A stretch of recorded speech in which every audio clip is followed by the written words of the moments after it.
금나라를 열었던 이 역사를 알 수 있는 박물관에 다녀오셨잖아요. 예. 거기에서 이제 일화를 좀 얘기를 해주시죠. 그 할빈에 3번을 갔는데 예. 처음에 아까 그 호른베이 초원에 갔다 오는 길에 할빈에 들렸을 때는 그 흑룡강성 박물관을 봤죠. 예. 그래서 발해 유적도 보고 그랬는데 금나라 상경터, 그 상경은 할빈에서 조금 서남쪽으로 한 20몇 킬로 정도 가면 아성이라는 데가 있어요. 예, 아성. 예. 아성 거기가 이제 금나라 이제 상경이 있던 데인데 거기 가면 토성이 굉장히 넓은 게 있어요. 그 토성 바로 밖에 금나라 상경성 바로 앞에 그 박물관이 있죠. 그 상경 박물관이 있는데 처음에 갔을 때는 그 월요일이라서 휴관이라서 못 보고 지난 5월 달에 갔을 때 봤어요. 들어가 봤는데 보니까 그냥 그 금나라 유적들만 이런 것들만 좀 설명이 이렇게 돼가지고 있고 그러는데 그 뒤에 가면 또 금나라 아골타 능이 있고 예. 그래요. 아골타 능. 그 방금 말씀하신 거는 이제 금나라 그 황실성하고 우리하고 이제 친연성 이 말씀인데 그거는 금나라 중국 25사 중에 정상인 금사나 예. 우리나라 고려사나 또 우리나라 동국 예지성남이나 또 우리나라에 나와 있는 것 중에는 그 부안김씨 족보 거기에 다 나와 있어요. 예. 네. 그래갖고 뭐 저기 아마도 신라말기겠죠. 신라말기나 고려 초기쯤 될 텐데 그 김한보라는 사람이 금나라로 갔다. 금나라로 갔다. 그래갖고 그 6대손이 오야속입니다. 예. 큰아들이 6대손의 그 제일 위에 장자가 오야속인데 그 오야속 때 그 뭐야 고려 예종 때지요.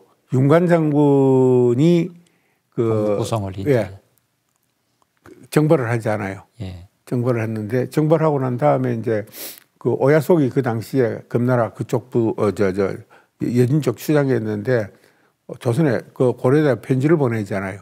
말하면 우리 선조는 고려로부터 왔습니다. 그래서 저 대대로 고려를 부모의 나라로 섬겼습니다. 앞 중간을 빼고 마지막에 우리가 갑자기 이 땅을 읽어보니까 먹고 살 길이 막연합니다.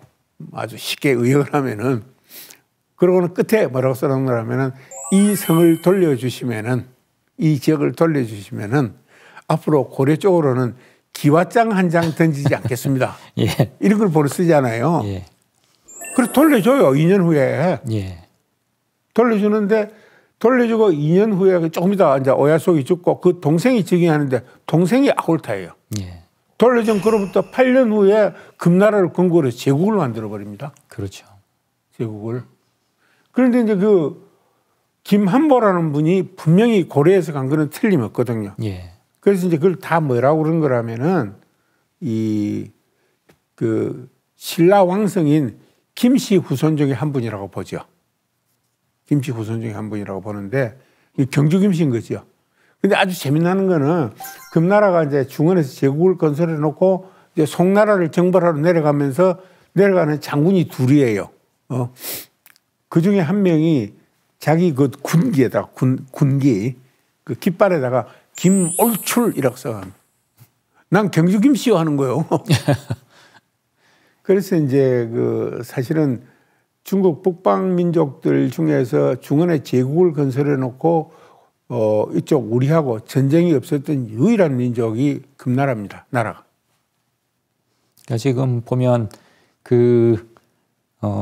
앞에서 이제 김교원 선생도 얘기를 했지만 대일항쟁기 때 이제 배관 박은식 선생도 한국 통사에 보면 몽배 금태조라고 해서 꿈에 이제 금태조를 아련했다는 이런 고철하다. 예, 뭐 이런 얘기가 있잖아요. 그만큼 대일항쟁기 시절에 있었던 모든 분들의 이 역사 인식이 북방민족사는 우리 역사의 한 부분으로 당연히 인식을 했던 것 같아요. 그렇죠. 그러니까 일단 형제민족이라고 본 거죠, 전부 다. 예. 형제민족이라고 보고 그 상경박물관 뒤에 아골타 능이 있습니다. 예.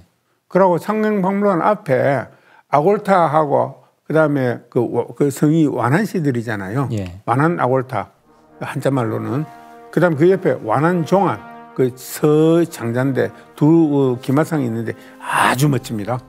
아주 멋져요.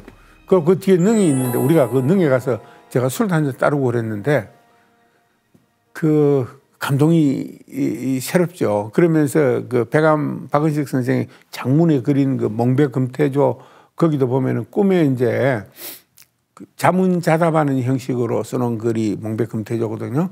몽배 금태조인데 꼭 한번 읽어볼 만한 글입니다. 예. 그 나라가 왜 망했느냐? 4대 모화 사상 때문에 망했다고 결론을 내린 거죠. 결론을 내린 건데 우리가 또 하나 알아야 할 것은 사실은 그 저기 강화도 만이산 첨성단 옆에 그 사당 있잖아요. 예. 그 안에 가면 우리 민족의 그 뛰어난 조상들 거기에 아골타 조상도 있습니다. 예. 알고 계시죠? 예. 그거 아는 사람 거의 없거든요.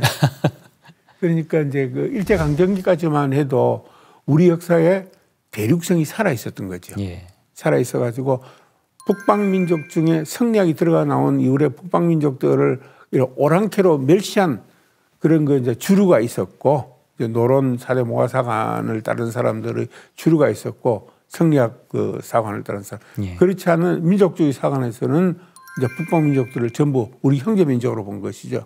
아시다시피 무은 김교원 선생의 그 하신 말씀 중에 이런 게 있잖아요. 1910년에 우리가 일제 강제 병탕이 되고 그다음에 중국이 신의 혁명으로 청나라가 망하잖아요. 예. 1년 사이에 11년에. 그럼 무은 김교원 선생이 뭐라고 그럽니까? 우리 역사에서 남국과 북국이 동시에 망한 거는 이게 처음이다. 동시에 망한 거. 1년 차이지만 동시로 보고. 그 어른들 같은 경우에는 북방민족을 우리 역사의 한 부분으로 확실히 인식하고 있었다고 볼 수가 있는 거예요. 예. 불과 100년 전만 하더라도 이제 그런 아주 진취적인 역사 인식을 가지고 있었는데 참 지금은 너무나 우리 역사에 대한 인식이 퇴보가 돼가지고 안타까운 마음이 들고요.